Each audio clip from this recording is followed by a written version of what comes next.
The night unfolded with an eerie tranquility within the opulent confines of the Grand Royal Mansion.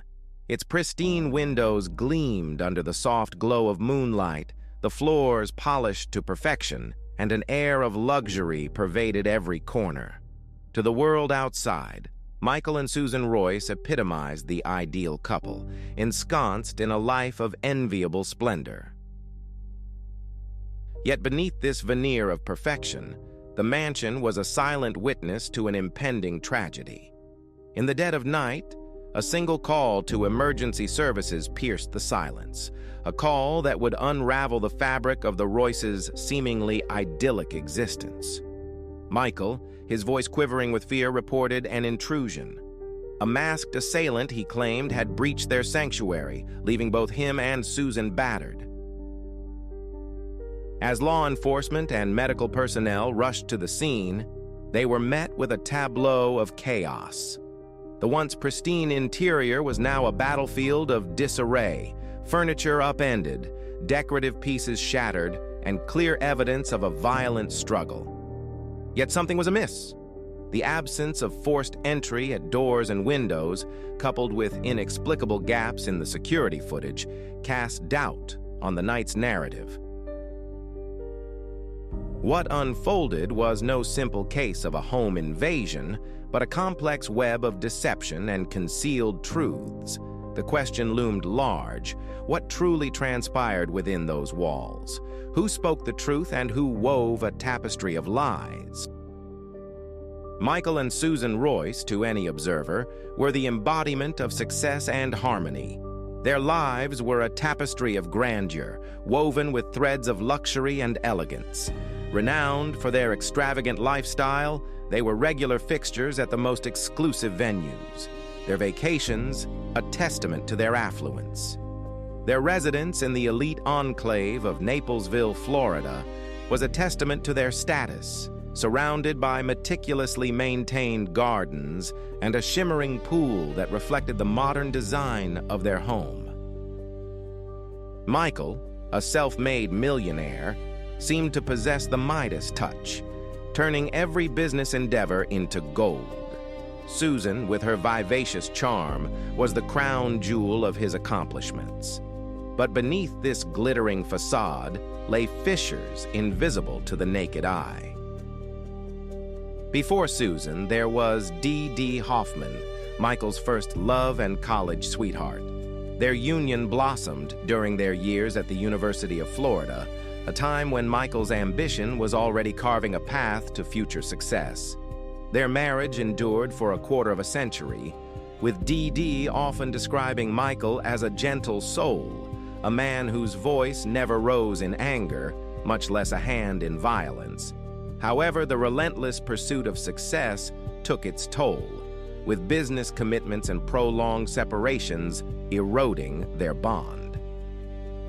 By 2005, their marriage dissolved quietly, leaving behind a legacy of unfulfilled promises. Enter Susan, a vivacious 38-year-old nurse whom Michael met through the digital realm of online dating. Her spirited nature and infectious enthusiasm captivated Michael, drawing him into a whirlwind romance that promised a fresh start. Yet, as the night at the Grand Royal Mansion revealed, even the brightest of beginnings can be shadowed by the darkest of secrets. In the end, the truth remains elusive, a haunting reminder that beneath the surface of every perfect life lies a narrative waiting to be uncovered. The walls of the Grand Royal Mansion stand silent, their secrets buried deep, whispering of the complexities of human nature and the fragile veneer of perfection. In the quiet corridors of suburban life, where the promise of a new beginning often takes root, a whirlwind romance between Michael and Susan unfolded. Their journey began with the promise of shared dreams, as Susan stepped into the opulent mansion that Michael once called home, a symbol of their newfound union. By August of 2007, they had exchanged vows, and the grand estate became the backdrop for their life together, a place where hopes were whispered amidst the echo of footsteps in vast hallways. Susan, a woman of formidable presence, had left behind her career in hospice nursing to helm the domestic sphere. Her bold and assertive demeanor quickly became a defining force within their household, influencing the course of their daily lives. The sway she held over Michael was evident as he began to retreat from his expansive business endeavors with the purchase of her. Yet, beneath the polished veneer of their union, cracks began to form. The sacrifices Michael made in deference to Susan's desires did little to bridge the chasm that was growing between them. Friends and family observed with quiet concern as tensions simmered, often surfacing in Susan's interactions with Michael's daughters. The strain was particularly acute with Caroline, Michael's eldest, whose relationship with Susan was fraught with discord. Susan's accusations that Michael prioritized Caroline over their marriage only deepened the rift. Caroline, in turn, suspected that Susan was attempting to sever her bond with her father, a belief exacerbated by Susan's frequent indulgence in alcohol, a habit Caroline noted with increasing alarm. Despite Susan's outward composure, the undercurrents of discontent were impossible to ignore. By the year 2015, the facade of marital bliss had all but crumbled. The tensions that had long simmered erupted into full view in 2017 as Caroline embarked on the journey of planning her wedding. Michael, determined to gift his daughter a day of perfection, allocated a substantial $100,000 for the affair. Susan, though hesitant, acquiesced to the plan. However, as the expenses spiraled beyond $250,000, the wedding became a flashpoint for the family's underlying discord. The financial strain exposed the fissures in Michael and Susan's relationship, pushing it to the brink. In a moment of unrestrained fury, Susan hurled a phone at Michael, an act of violence that shattered the fragile peace. Yet, in a twist of irony, it was Susan who summoned the authorities, perhaps in an attempt to cast herself in a more favorable light.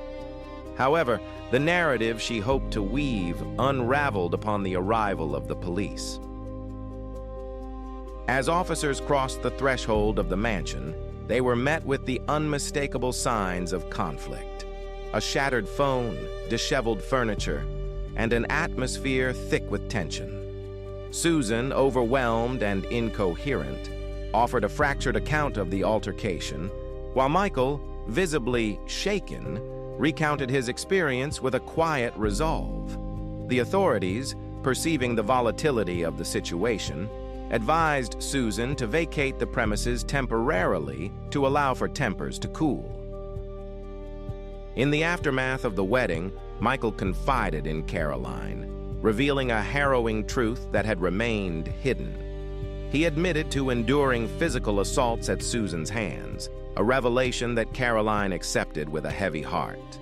She recalled a faint white mark on Michael's cheek during the wedding festivities, a subtle testament to the violence that had marred their lives. In the end, the story of Michael and Susan serves as a poignant reminder of the complexities of human relationships. Beneath the surface of appearances, the interplay of power, love, and resentment can lead to a profound unraveling. As we reflect on their journey, we are reminded that the pursuit of harmony often requires confronting the shadows that linger just beyond the facade of domestic bliss. In the dimly lit, sterile confines of a police station, photographs lay scattered across a table. Each image captured a grim testament to a night of terror. A sequence of injuries etched onto Michael's skin, silent witnesses to a violent altercation. The perpetrator of this tumultuous episode was none other than Susan, his wife, wielding a knife in a moment of unbridled fury. This was not merely an isolated incident. It was a catalyst, a moment that forced open the door to a world of questions about the true nature of their relationship. The aftermath of Susie's anger, or a mere glimpse into a deeper, more sinister pattern of discord that had long simmered beneath the surface of their marriage? The answers seemed as elusive as peace itself. Despite the chaos, Susan ostensibly agreed to leave, to step away from the turmoil that had enveloped them. Yet her departure was a phantom promise, never realized. Instead, she remained, her presence a constant reminder of their fractured union, her efforts focused on persuading Michael to grant their relationship another chance. As twilight descended, casting long shadows across their lives, Michael made a fateful decision. He extended an olive branch, an invitation to dinner, in a last-ditch effort to mend the widening chasm between them. The restaurant, bathed in a warm cantaloupe glow, offered a serene ambiance, the gentle murmur of water serving as a hopeful backdrop to their troubled conversation. In Susan's mind, this evening was meant to be a quiet interlude, a fleeting opportunity to reconnect and perhaps rekindle the peace that once defined their bond. However, the reality was starkly different. Susan's expression, cold and unyielding, and her words, sharp as the edge of a knife, quickly extinguished any hope of reconciliation. Their dialogue devolved into the familiar echoes of past grievances, her bitterness over their wedding, accusations of disloyalty, and her relentless demand for his undivided devotion. The evening, meant to be a bridge to understanding, crumbled into frustration and despair. Michael, overwhelmed by exhaustion and disheartenment, left the table abruptly, leaving behind a pile of cash and an air of unresolved tension. Susan, left alone, replayed the night's events in her mind, seeking control over a situation that seemed to slip further from her grasp. In a bid to reclaim power, Susan sent a pointed message to Michael, declaring her intention to file for divorce. Her words, laden with these messages, sharp and uncompromising, underscored the depth of their discord. As the night deepened, Susan retreated to the guest room of their opulent mansion, the weight of the evening pressing heavily upon her. It was a little past midnight when Michael appeared at the door, his face a mask of anger and anguish. The argument reignited with a ferocity that surpassed all previous confrontations. In a horrifying turn, Susan felt a sudden searing pain in her abdomen. Michael stood before her, a knife in hand, a grim reflection of the violence that had consumed them. As blood trickled down her arm, the conflict transcended mere argument, morphing into a desperate struggle for survival. Even amidst her injuries, Susan's instinct to survive surged to the forefront. Through gritted teeth and rising fear, she whispered words of placation, promising not to file for divorce, not to leave him. Her words penetrated the haze of rage, causing Michael to pause. The knife slipped slightly in his grip, and for a brief moment, the fury in his eyes dimmed, revealing a fleeting shadow of the man she once cherished. This moment of clarity, however, was bittersweet, serving only to underscore the tragic disintegration of their marriage. In the wake of this harrowing encounter, Michael spiraled into panic. He concealed the knife, hastily gathered a few belongings, and began to spin a new tale, a narrative crafted to obscure the truth of their broken lives. In the end, the night revealed the stark reality of their existence.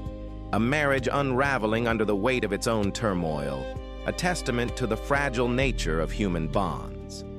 As dawn approached, the silence that enveloped their home was profound, a reflection of the shattered dreams and unfulfilled promises that lay scattered in its wake.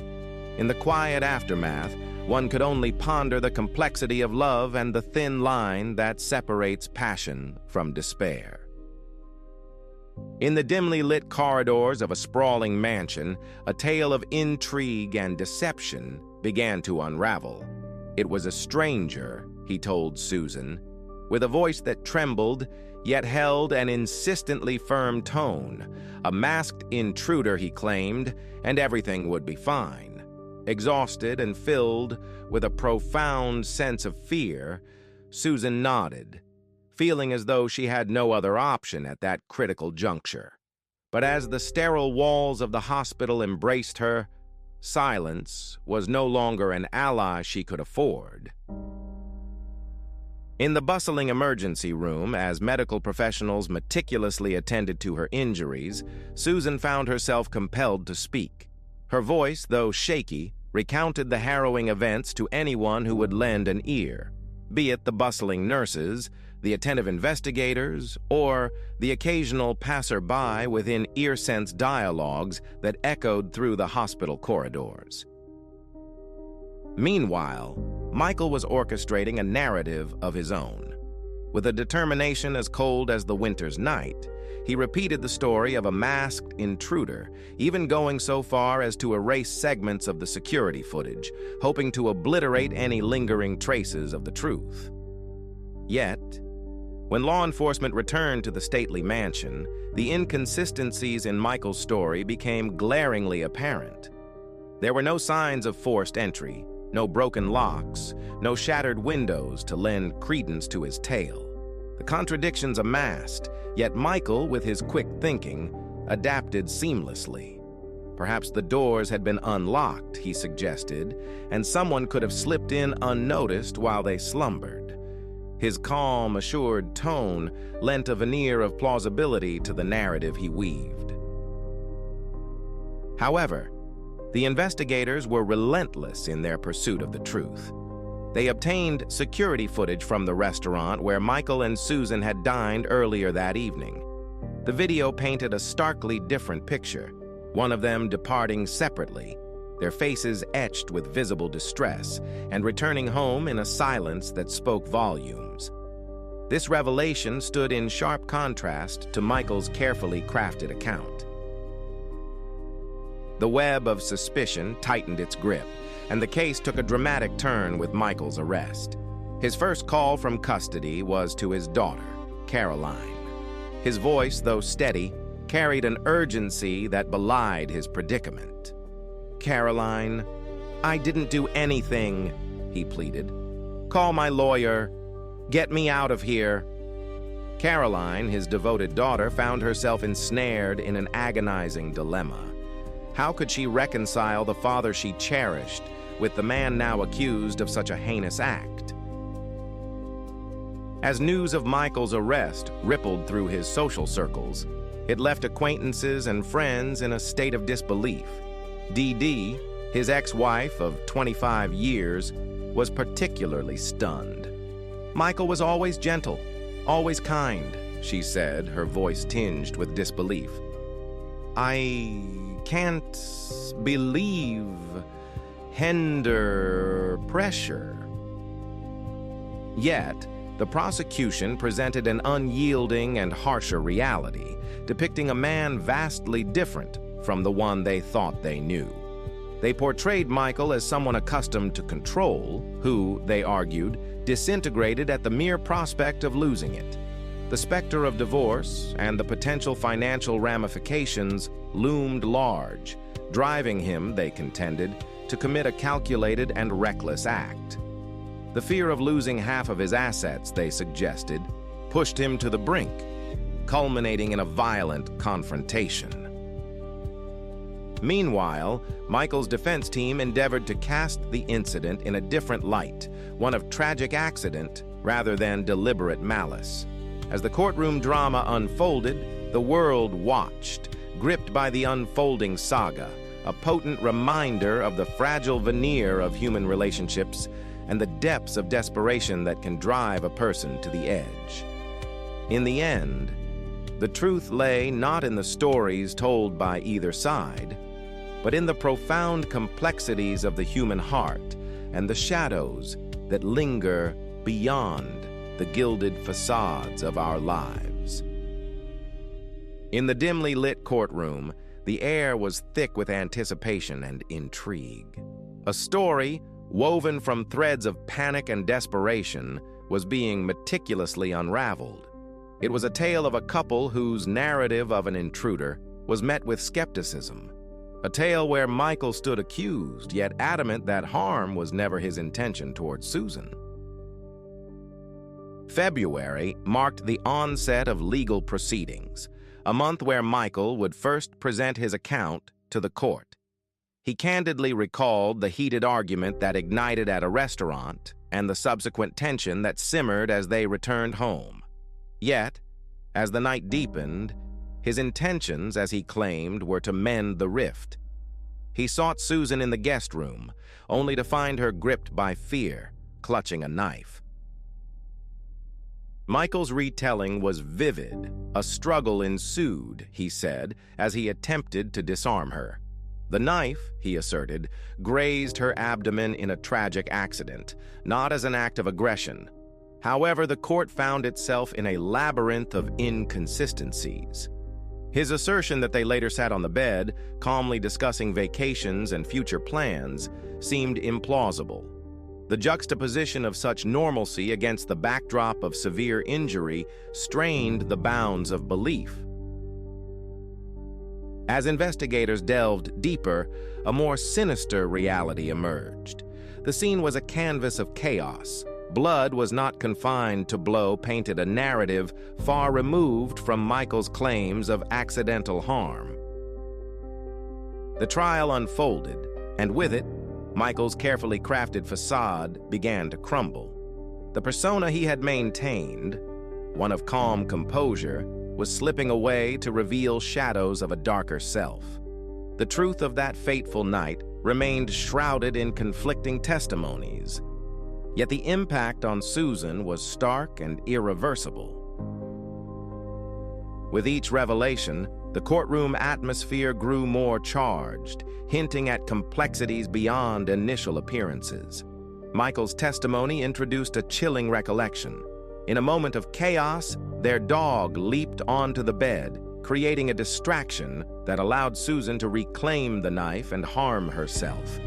He described her as overwhelmed by fear, dreading the prospect of imprisonment. This dramatic claim added another layer to the evening's turmoil. As proceedings continued, the line between reality and fabrication blurred. Michael, anticipating the unraveling of his narrative, confessed to disabling the security cameras, purportedly to shield himself from false allegations. Yet, when he contacted emergency services, he spun a tale of a masked intruder, a story that quickly began to fall apart under the weight of scrutiny.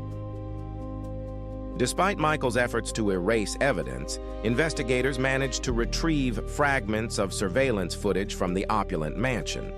These glimpses revealed a tense and strained dynamic between Michael and Susan in the hours leading up to the incident, casting a shadow of doubt over his recounting of events. In the cavernous space of the courtroom, where truth and illusion danced in a delicate balance, the quest for clarity continued. The case was no mere examination of facts.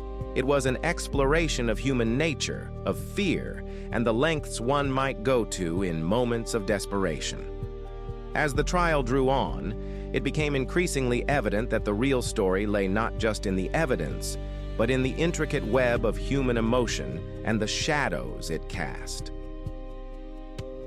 In the hushed corridors of justice, the trial painstakingly constructed. Experts in forensic science took the stand, their testimonies weaving a tapestry of evidence that suggested Susan's injuries were not the chaotic result of an accidental struggle, but rather the calculated precision of a deliberate assault. Each wound bore the signature of intent, a grim testament to the nature of her attack. In a courtroom charged with tension, the defense painted a portrait of Michael as a man ensnared in the web of a toxic marriage. They presented a litany of evidence aimed at discrediting Susan, highlighting her alleged aggressive tendencies. Records of prior arrests for violent behavior and threatening messages she had sent to Michael formed the crux of their argument. One particularly ominous text read, "You will regret the day you crossed me," a chilling forewarning that hung heavily in the air. The defense further bolstered their case with Michael's own words, drawn from online forums where he had bared the turmoil of his domestic life. He described his marriage as a relentless battleground, fraught with accusations of infidelity and demands from Susan that he sever ties with his beloved daughter, Caroline. Through these narratives, they sought to cast Susan as unstable, suggesting that her erratic behavior and potential for self-harm could have led her to stage the attack. Yet, Susan's attorneys were unyielding in their counter-arguments. They posed incisive questions that pierced through the defense's narrative. If Michael truly feared for his life, why did he remain in the marriage? Why maintain the facade of happiness? And most damningly, why concoct the tale of a masked intruder? The trial teetered on a precipice when Michael's legal team introduced a forensic expert to scrutinize the blood spatter evidence, suggesting that Susan's injuries occurred closer to 3 in the morning. This assertion seemed to align with Michael's timeline, claiming the attack happened just before paramedics arrived. However, Susan steadfastly maintained that the assault took place around midnight, while she lay unsuspecting in slumber, and that Michael had initiated the violence. Medical experts corroborated the severity of Susan's injuries, emphasizing that they were life-threatening and could have led to fatal blood loss without immediate intervention. Michael's defense seized upon this, arguing that Susan's survival was due to his prompt call for emergency assistance. However, the foundation of Michael's defense began to crumble when the credibility of their forensic expert was called into question. It emerged that this expert had a history marred by ethical violations and had been implicated in a macabre case involving the illicit procurement of organs from the deceased. The discovery of a grotesque collection of human organs in his possession shattered his reliability, delivering a crippling blow to Michael's case. With the defense reeling, Susan's lawyers seized the moment to argue that the blood evidence pointed to intentional violence rather than self-infliction. They contended that Michael had overpowered Susan during the attack, preventing her from mounting any defense. In a dramatic courtroom demonstration, Susan illustrated how she believed Michael had staged the scene, placing the knife in her hand to fabricate a narrative of self-defense, while inflicting superficial wounds upon himself to bolster his story. As the trial unfolded, it became a profound exploration of human nature, a study in the extremes of love and betrayal, truth and deception. The pursuit of justice brought to light the complexities of human relationships, challenging the narratives we construct and the truths we choose to believe. In the end, it was a stark reminder that beneath the veneer of everyday life, darker currents may run deep, shaping destinies in ways both unforeseen and irrevocable. Stood empty, its opulent walls echoing with the silence of a fractured past. Once a grand testament to their shared dreams, it had become a haunting monument to the unraveling of their lives. The estate, with its manicured gardens and lavish interiors, now lay dormant, untouched by the laughter and warmth it once knew. It became a stark reminder of the life they had built and the secrets that had led to its demise. As the legal battle raged on, the mansion was subject to its own form of scrutiny. Investigators combed through every room, searching for clues that might corroborate or contradict the narratives being spun in court. The security system, once a fortress meant to protect, became a focal point of the prosecution's case. Missing footage suggested premeditation, a calculated attempt to manipulate reality to fit a fabricated story. Michael's portrayal as a desperate man ensnared in a loveless marriage was further dismantled by the digital footprints he left behind. His forays into online dating painted a picture of a man already living a double life, preparing for a future that did not include his wife. These revelations of infidelity and deceit only served to bolster the prosecution's argument that Michael's actions were not those of a man pushed to the brink, but rather those of a man executing a meticulously planned escape from his marital bonds. The trial, with its sensational revelations and dramatic testimonies, captivated the public. The courtroom, a stage for human drama, exposed the raw emotions and hidden motives that lay beneath the polished veneers of the couple's public personas. Jurors, tasked with sifting through the complex web of evidence, ultimately saw through the facade. Their swift verdict was a testament to the clarity with which they viewed Michael's guilt. Yet, even with the conviction, the specter of Michael's influence lingered. The allegations of his continued machinations from within prison walls suggested a man unwilling to relinquish control, a man whose bitterness transcended the bars that confined him. These rumors, though unsubstantiated, added another layer of intrigue to a case already rife with scandal. For Susan, the end of the trial marked the beginning of a new chapter. Her decision to divorce quietly, to eschew the spotlight, spoke to a desire for peace and anonymity. The mansion, now an artifact of a life left behind, stood as a silent witness to her resilience.